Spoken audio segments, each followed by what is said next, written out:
Hi, my name is Katrina Pickard, and I am the founder of Solomon's Porch Ministry in Oklahoma City. At Solomon's Porch Ministry, we believe in hope, and we don't believe it in just a word.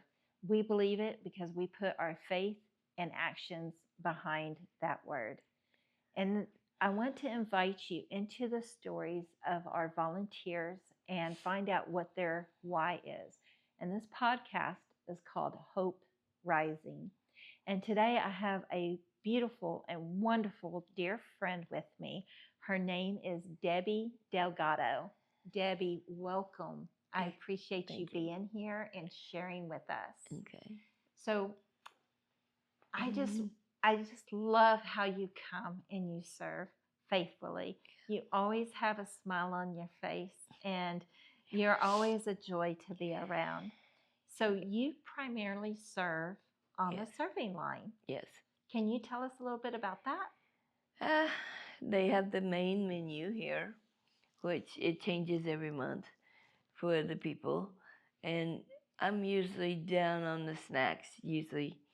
That's where I'm at. But we have the main menu. We have the green beans, whatever. They get a really nice meal. And then I give the snacks, like one or two.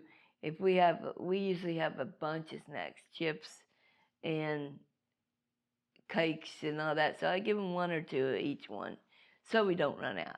Yeah. So last month we had a whole bunch of Peeps, didn't we? Yes. I don't know about anybody else, but I am not fond of Peeps. But I know there was a lot of people that were. They wanted them. Yeah. Yeah. And sometimes we run out of the most popular ones. Yes. And they just like, there ain't no more of that. Right. Well, one of the things I love about the snack area is the choice that they get. Because I know we've had cookies and, like you said, chips and some crackers and anything extra. You know, I remember one time someone brought loaves of bread. Do you remember that? It was a few months ago. Okay, yeah. And this month, my brother-in-law has made some muffins, and he's in Texas. So our reach is going further than Oklahoma. Wow. Yeah. That's nice. So I love that you share or you do the snacks. How has your faith been changed through this ministry? My faith has been changed a lot. I mean, I'm always faithful, but when you help, when there's a need and you help, and you feel so good about yourself. You feel so good about everybody out there helping, and God just does something in your soul. Yes. It's really, really nice. And then you really get to see the people that's really in need. Right. There's a lot of people that, if you don't go downtown, or if you don't see a lot of homeless people, you don't really know. And they have dogs. Some of them, I usually give out dog food, which I love. That's right. You do help with the pet team also. Right. I do love that. That's my favorite part. Yes. Snuggling up to those puppies, even adult dogs, you know. I know that one time I saw one of our volunteers holding the leash of a dog so the person could go through the serving line without having to, struggle with their pet. Right. The one that I had was about a puppy about this big. Aww. So I said, you go ahead and eat, and I'll watch her. So I held her most of the time until he got through eating. So that's wonderful.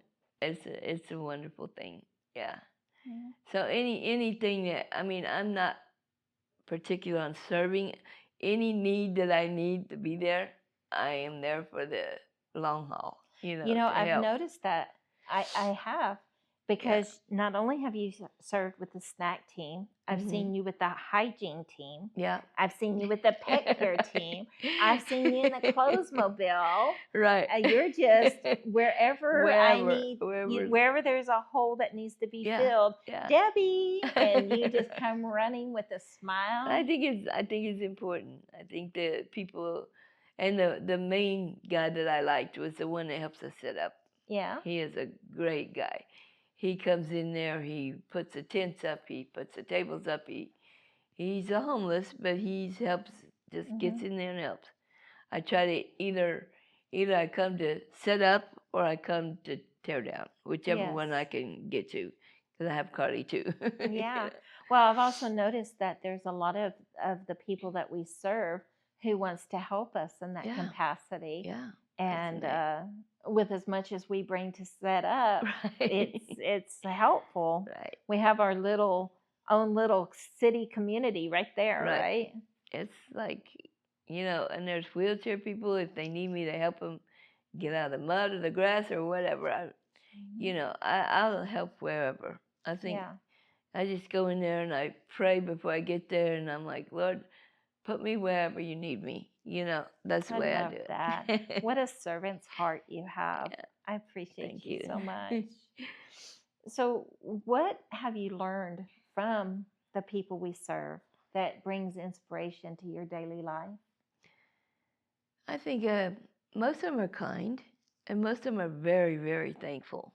Yeah. They're thanking you over and over and over.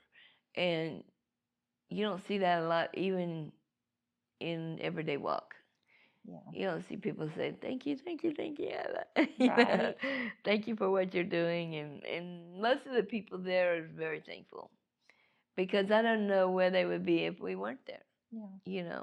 And that crosses over to our lives as bringing gratitude, because me personally, there are times that I find myself being unthankful. Me too. And negative when God has blessed me so much. Yeah.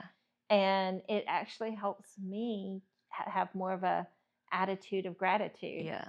Right? Yeah. That's exactly what it does to me, because I'm like, these people have nothing and they're thanking me and they're trying to help set up, they're trying to help tear down, and that's just how grateful they are. Yeah. They're trying to help us. Yeah. So if in your vision, what would it look like for the unhoused community in the future? I would love to see them out of the cold. Yeah. Not hungry at all. My vision for them would be all these old buildings that they're just sitting there not doing anything. Give them a little tiny apartment with a little tiny kitchenette and a bathroom in it.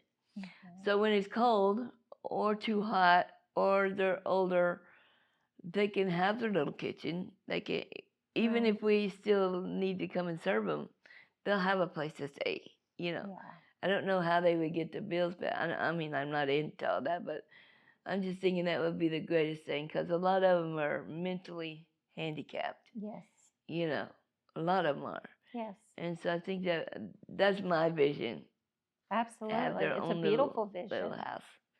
And they got their own little pets in their house, So I don't know how well it'd work out, but it's a good vision.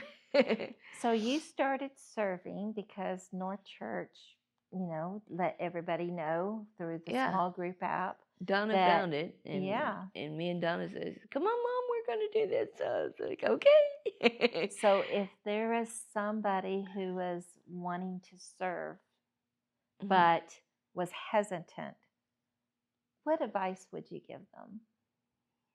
I would tell them how grateful God is to everyone that serves. And I know I'm not the only one that feels like that. I know there's many people that serve that's their gratitude and their gratefulness. You don't maybe feel it right there at first, but then when you start feeling better and better every week that you serve, and it's great. I think they would. I would definitely tell them, I'll come and get you, if you don't have a ride. Oh, that's awesome. Okay, you heard it here. Debbie will come pick you up. Even if you've been serving and don't have a ride, I've got a van. I'll come and get you. Me and Carly, Love two it. of us, And now Kevin's home, so he's probably going to come a couple times. Okay. He has to work really hard. So Kevin is your son, my and son. Carly is your granddaughter. And how old is Carly? 13. 13, and she serves serves right along with us. Yeah. I love that we are modeling servitude to our children Yeah. and grandchildren. That is amazing. Yeah. So, Debbie, I just wanted to thank you so much for coming on the podcast and talking about your story about why you serve with that unhoused community. Your involvement is so important, and you bring so much to the table for us. Thank you. So this is part of Hope Rising, which is the podcast name. And we are just going to continue to do what we can to keep the hope rising in the unhoused community. Right. So thank you for what you do. I appreciate you. Yeah, you're welcome.